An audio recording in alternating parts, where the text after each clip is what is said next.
If you work in the tech industry, you know that the labor market for tech is not so great right now. Um, you may have been somebody who was laid off in one of the many downsizings and are facing a labor market where there's intense competition, not that many jobs open, and it can be really difficult. If you are not laid off, you're still working in the tech industry, you may have some anxiety about your career, about whether your position will be eliminated, or even if not, just dealing with some of the trauma of having colleagues let go and face that, and um, losing real friendships and connections that you had. And even if you're not in the tech industry, the sort of technology and decisions made by big tech companies are having a dramatic effect on many different jobs and in the labor market in many ways. Um, so today we're going to take a deep dive into how we got here, what the current situation is, a little bit of thoughts on the future, and what we can do about it. So welcome to this podcast, Talk to Me, PDD. I'm your host, PDD. Talk about knowledge work, leadership, management, AI, all things tech and society. So today is episode 35, a wake-up call for tech workers. Now, this is based on an article that I wrote for my website, peterdempseywrites.com, of the same title.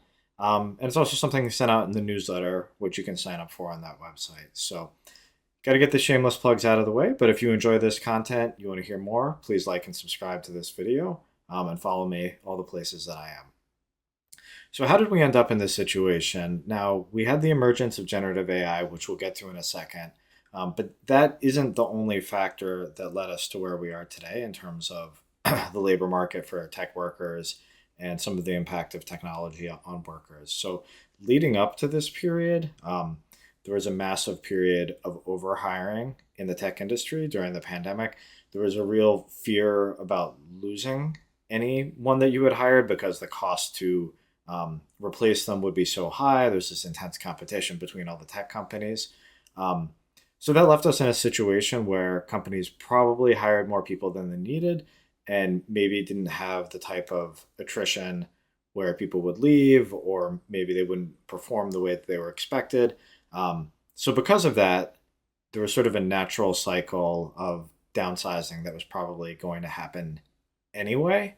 My experience with the tech industry is it can be very cyclical and go through these periods of sort of boom and bust on the labor side anyway. So I think we would have gotten to that regardless of whether genAI came on the scene or not. But it certainly did, and it certainly helped accelerate things or also give a little bit of a different narrative to it. Whether you're thinking of generative AI as something that can augment a human and add more efficiency or outright replace people, either way, if you're believing one of those things, then that would mean you're either going to be doing more things, or you can do the same amount of things or even more things with less people. So the two really went hand in hand. You had big tech companies who, for a variety of reasons, needed to reduce the number of workers that they had, or in a position where that might have happened anyway. And then you have this new technology that promises to make people more efficient, to make that possible to do more with less. So there's a perfect alignment of those things. And in the past, where it might have looked negatively upon a company to reduce their labor force, even if they were kind of in a position where that made sense, now it was a positive because they were showing that they were embracing this new technology, that these capabilities were going to enable them to be more profitable and more efficient in the past. So those two factors came together at the same time. And it started off with, I think, more on the efficiency side, because I think people were sort of feeling it out and seeing what they were comfortable talking to people about. Outright saying you're going to replace people with AI is probably not a super popular thing to say, even now. But when it first emerged, it wasn't so clear how capable Gen AI systems could be. Not that it's totally clear now, but it's come a long way in the past couple of years. And then that's progressed, and now I think you've seen lots of companies talk more openly about the possibility of fully automating certain types of work that people do. if you believe the AI companies and their claims of super intelligence someday, automating every type of economic output that people could do, then that's one extreme end of the spectrum. But there's certainly lots of people that are somewhere in between. Um, so that all being said, it remains to be seen whether that will be the case or not. Um, the way that things are progressing, my prediction, and I think increasingly more and more people's prediction, is we're not going to get to that full sort of drop in human replacement anytime soon with generative AI. And one of the things I mentioned in the article is there's a book called AI Snake Oil. And one of the things they talk about is trying to reframe how we think of generative AI as a normal technology, a technology that will have impact, it will have disruption, it will do all sorts of things. And we've had technology like this in the past. Think about the internet and the World Wide Web, the move to cloud. Um, but that's a big difference than completely reshaping the entire economics of our society where no one has to work. So um, I think that's a more realistic way to think about things now. Um, but because, especially early on with some of these claims of AGI and superintelligence, I think many companies sort of got it excited and maybe showed their hand a little bit too soon that, hey, that's great. If we can, get these AI systems to replace a bunch of people, we're on board for that. Um, and maybe that, should be obvious to people kind of, big companies are there to make a profit and to do that efficiently. Um, but I think to see big business leaders, tech leaders talk about that more openly, um, made it clear that if that's actually a possibility at some point, um, that's probably going to be the path that they take. So lots of things putting pressure on the labor side of tech, so workers and labor supply. So both this correction from overhiring in the pandemic and then the emergence of potential competition or cheaper, more efficient competition from AI, either in the terms of efficiency or outright automation and replacement. Um, so this is really, I think, a challenge for many of us in the tech industry. It wasn't this way for a long time. That was one of the things that appealed to me about going into tech is that at a relatively early age, you could get pretty good compensation, be doing really interesting work, um, and feel like you were in demand, feel like you were contributing to progress in society. And that deal held up pretty well for a long period of time. There was a reasonable amount of competition in the market between different companies and different opportunities for people to move around if they wanted a different deal or wanted to use that to negotiate new positions. So people might boomerang, go to one place to get um, a promotion and then come back and use that as a negotiating tool. So all of that's possible when there's more companies and more competition. Um, so I think a lot of us in the tech industry got really comfortable that that was always going to be the case and always going to be the deal. So it's definitely a rude awakening now, I think, for many people that labor no longer has sort of the upper hand in the bargain with big tech companies right now. Um, I think part of that is not only was it the norm, but many tech workers, myself included, had this culture of meritocracy that things were sort of absolute, like you were a good coder, you could objectively create a good product that was always going to be valuable. You know, Same type of thing, like you did well in school, you were good in engineering classes, you got good grades, that was going to translate into good compensation. And during this time, there was definitely periods of pressure on other workers and other types of jobs. But I think many of us in the tech industry may have turned a bit of a blind eye to that because we didn't see that as much of sort of a unique skill or a unique kind of culture of merit where you earned your rewards in the same way. Obviously, this is, not a flattering thing to say and not objectively true, but I think it was easy to think that way, kind of given um, how much in demand tech workers were. So I think while other forms of labor may have suffered over the past decade or so for a variety of reasons, and that hasn't been the case for tech workers. There hasn't been a whole lot of you know solidarity or compassion or even just awareness for that type of thing. So maybe that's a silver lining to this current downturn in tech labor, is that it's going to help people in the tech industry who've been impacted by this be more aware and be more conscientious of the overall labor market and working conditions for different types of workers.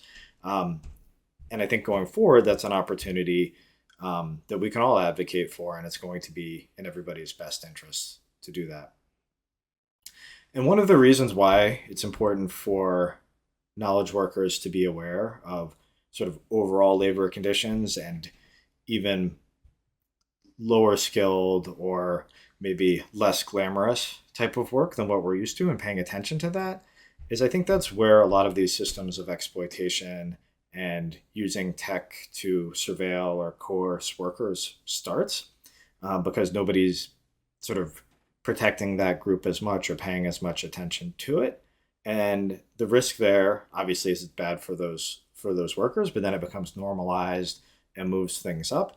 And if we're in a market condition like we are today, where there's not the pressure of demand for labor, those same types of surveillance and coercion could easily be applied to knowledge workers and tech workers. So being aware of the types of monitoring and pressure that warehouse or delivery workers or gig workers are under,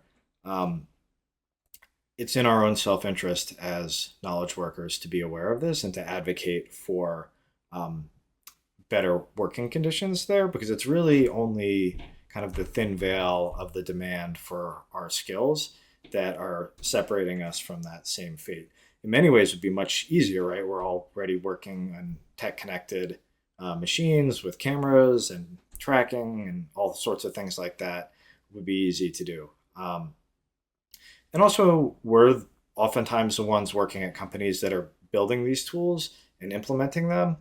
And again, it's you can sort of make your own moral values about what type of things you want to work on. I think that can always be a tricky thing in tech. A lot of us just love the problem solving and the technical challenges, and sometimes we don't really think about the down the road implications or the real world impact of this.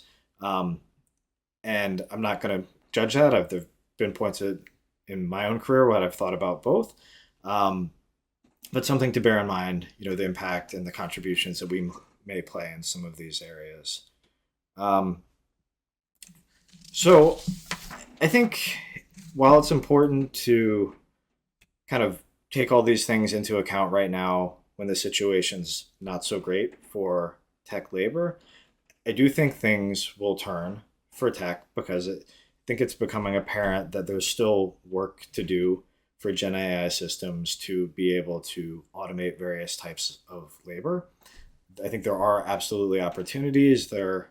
Even before GenAI, I think there are a lot of opportunities in process automation and things that could be done there. And I think one of the silver linings of GenAI is that it'll maybe unlock some of those traditional automation scenarios that had been blocked for whatever reasons. But because of its probabilistic nature, you can't just drop large language model based systems in where you would have a human and say, go ahead, because you don't know what could happen, especially once you start layering in things like tools and allowing these agents and systems to take actions. You can have really unpredictable behaviors, and you have to put real tight guardrails around it, which is different than what you would do with a person.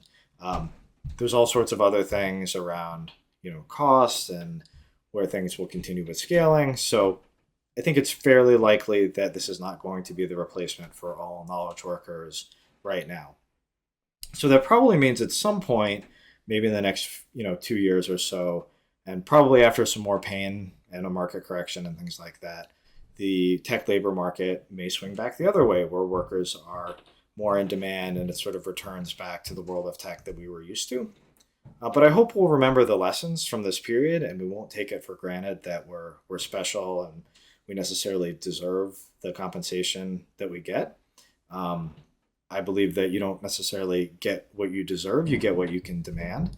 And we shouldn't lose sight of the labor conditions that that others in different industries are under. And if we have some opportunities either now or in the future, then we should consider that and take advantage of it. I think everybody should have the right to work with dignity, to be able to um, work in a career where they can advance and grow and support themselves. I think that's, our concept of the American dream, and we should try and support that as much as we can. And balancing that with how we automate roles, how we reskill, how we give people different training opportunities, and the choices that we make, because all technology is a choice, and there may be capabilities that would not necessarily be good for most people. And we as a society should choose whether that's something that we want to pursue or not. So that's kind of the situation. And that was the first part of the article that I talked about.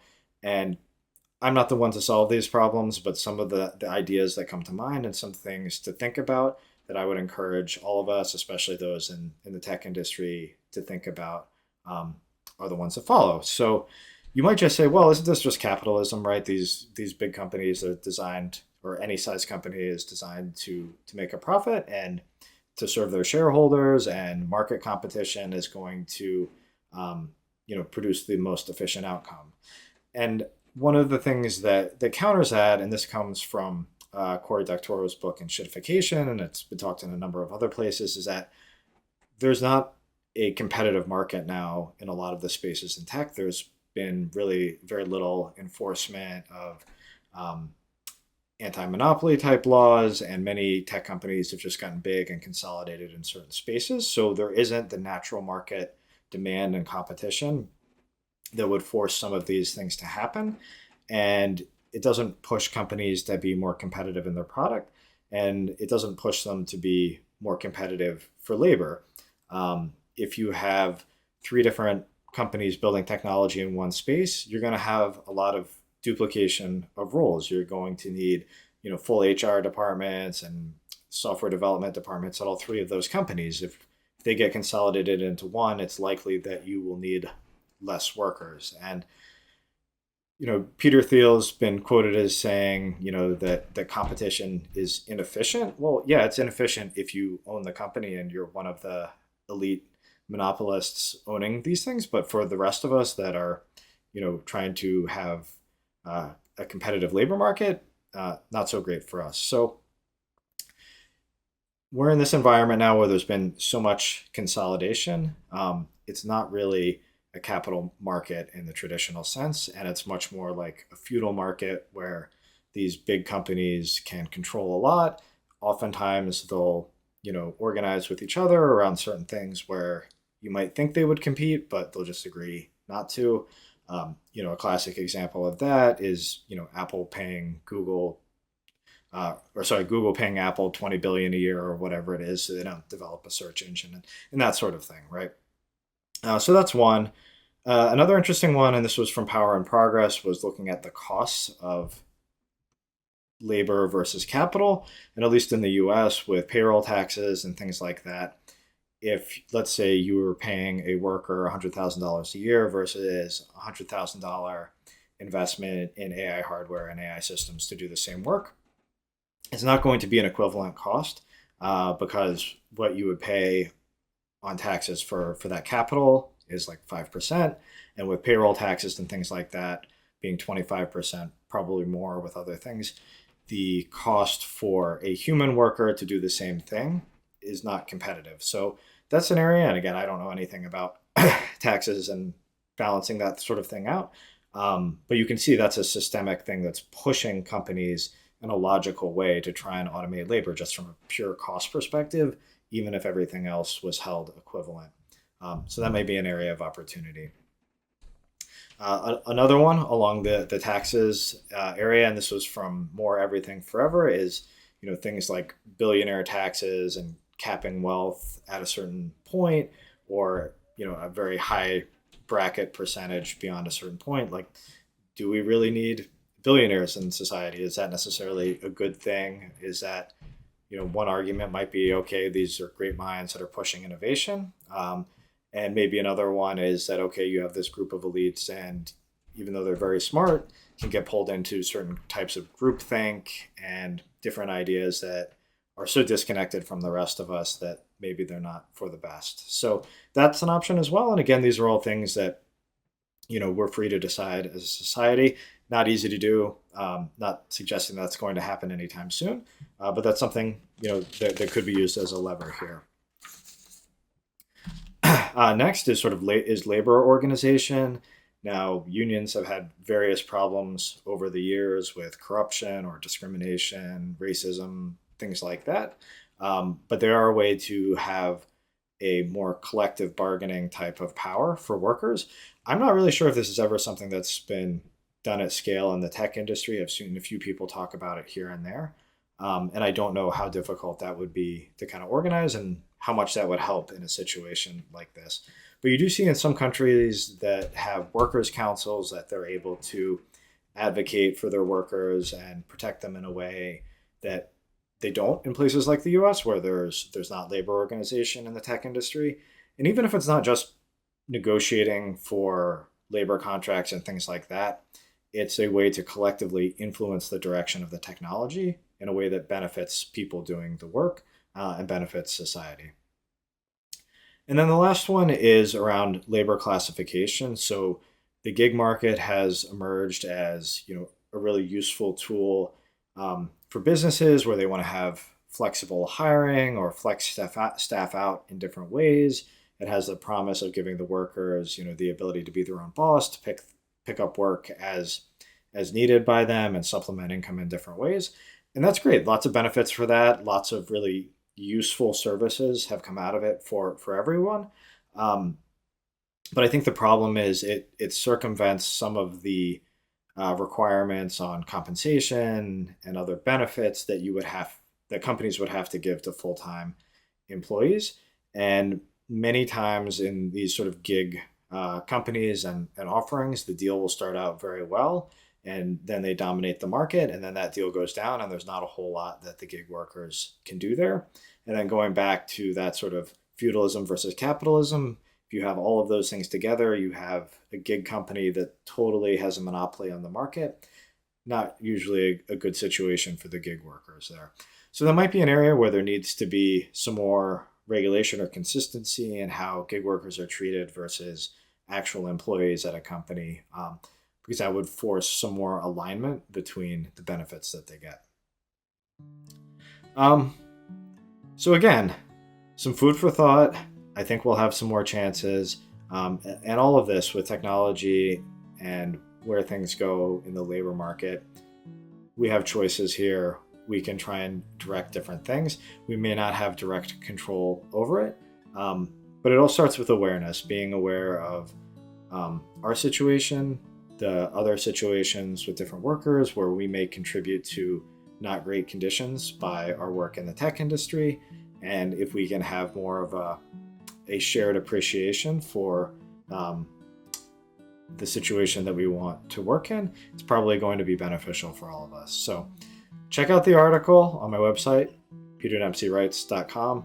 I hope you appreciated my ramblings about it. My heart goes out to you if you're struggling through the current labor market, and anything I can do, always here to help, and hang in there. I don't think it'll be like this forever. So take care, and until next time, I'm PDD.